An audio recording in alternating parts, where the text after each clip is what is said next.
Coucou, je m'appelle Lola, j'ai 20 ans, j'habite à Nevers et je suis en licence 2 EFEC. Salut, moi c'est Tiane, j'ai 20 ans, je suis en deuxième année de licence à Nevers. Et avec Lola, on souhaite toutes les deux devenir professeurs des écoles. Et du coup, on se posait la question de c'est quoi le métier? Pour comprendre un mot, il est important de comprendre son étymologie. C'est pour cela que nous nous sommes appuyés sur les travaux d'Isabelle Ollery-Louis et de Paul Ollery intitulés Métiers dans l'ouvrage de Psychologie du travail et des organisations, 110 notions clés. Le mot métier vient du latin classique ministerium et populaire mysterium, et directement issu de l'ancien français mestier. Le mot métier fait référence au service du culte, à la fonction, à une occupation technique nécessitant du savoir-faire. Grâce à l'étymologie, on comprend que le métier se réfère donc à un savoir. Le terme métier est complexe. On dit qu'il est polysémique, ce qui signifie qu'il a plusieurs sens. Il est vrai qu'il est difficile de distinguer le métier d'un emploi, d'un poste ou d'une profession. Avant de donner la définition actuelle du métier, il faut faire un petit retour en arrière, car ce terme est très ancien.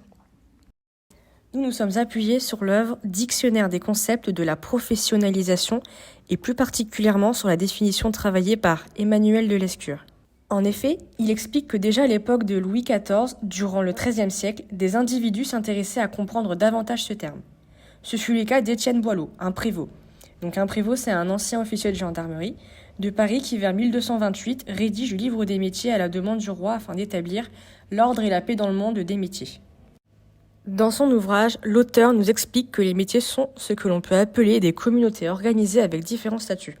Il distingue par exemple apprentis, valets, maîtres et jurés. Cette source est importante car elle rejoint la définition d'autres auteurs, notamment celle de Claude Dubar dans l'œuvre de Jean Guichard et de Michel Huttot, intitulée Orientation et insertion professionnelle. Celui-ci constate que dans le métier, il y a 3 étapes. La première, c'est l'apprenti, celui qui apprend chez un patron. Puis, il devient compagnon qui exécute le tour de France afin de travailler chez plusieurs patrons. Ici, le compagnon est censé détenir les ficelles de son métier. Parfois, ce compagnon peut devenir un maître. Enfin, Claude Dubar définit le mot métier comme l'activité professionnelle d'un individu.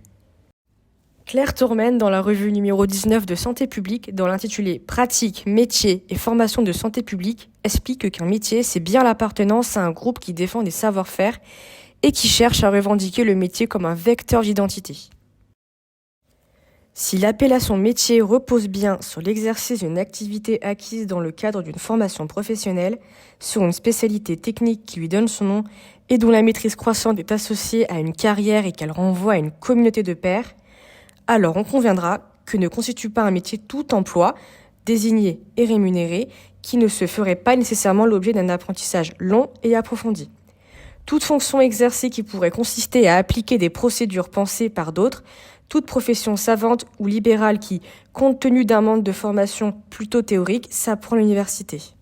Le métier ne se réduit pas à un emploi, à un travail, à un statut économique et juridique, même si ceux-ci font partie du métier. Le métier s'affirme dans l'exercice d'un art où se lie un travail de production, une identité professionnelle, se reconnaître, un statut social, être reconnu par les autres. C'est un ensemble qui fonde la qualité du travail. D'après Claire Tourmen, dans son ouvrage Activité, tâches, poste, métier, profession, quelques pistes de clarification et de réflexion, le concept du métier est plus difficile à comprendre qu'il n'y paraît. Ce mot, qui pour beaucoup possède un sens assez évident et assez trompeur. Comme le note Descolonges, on confond souvent emploi, poste, métier et profession. Cette erreur est particulièrement entretenue dans le monde du travail. Pour qu'un métier puisse voir le jour et se déploie à partir d'un poste, il suffirait, selon la Treille, que 3 paramètres soient réunis. Existence d'une formation spécifique, reconnaissance du métier par autrui et regroupement des personnes concernées. Un métier se crée donc lorsque des personnes d'un même domaine se regroupent pour donner la définition, le rôle, les tâches, les savoir-faire et les connaissances de leur métier.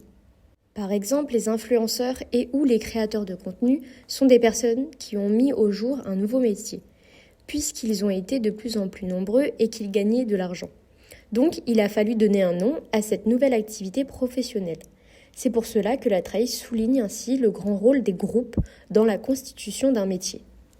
Le plus important est de comprendre que le mot métier se caractérise surtout grâce à un mot qui est la technique. D'après le Larousse, la technique se définit comme un savoir-faire exigé. D'après Michel Descolonges, une sociologue française dans son œuvre Qu'est-ce qu'un métier, parue en 1996, elle explique que l'essentiel d'un métier, c'est l'exercice d'un art. Art qui s'acquiert après de nombreux apprentissages, après un certain temps dans lequel celui qui apprend incorpore les gestes de son futur métier. Pour illustrer ceci, on peut par exemple prendre le métier de prothésiste ongulaire. En effet, apprendre à limer correctement des ongles, à lui donner la forme souhaitée et enfin le sublimer grâce à des dessins relève d'une technique apprise grâce à des apprentissages durant lequel là où le prothésiste ongulaire apprend toutes les techniques de cet art. En effet, je ne vous conseille pas de nous confier vos mains si vous voulez une jolie manucure, car je pense que vous serez déçus. Pour cela, nous vous conseillons de vous diriger vers une professionnelle qui maîtrise son métier. Voilà, maintenant vous êtes incollable sur la définition du mot métier, mais vu que l'on est gentil, on a décidé de vous faire un petit résumé de nos propos. Le métier est un terme très ancien qui préoccupait nos rois. Il est défini avec plusieurs statuts. Il définit avant tout un savoir-faire qui s'apprend. On le définit comme un art, une technique. Pour cela, rappelez-vous qu'il ne faut pas confier vos ongles à des personnes qui n'exercent pas le métier de prothésiste ongulaire et qui n'ont pas de formation. Et enfin, le métier permet aux individus de se reconnaître parmi un groupe spécifique. Il résulte d'un statut social. Merci d'avoir regardé la vidéo, on espère qu'elle vous aura aidé. Et à bientôt.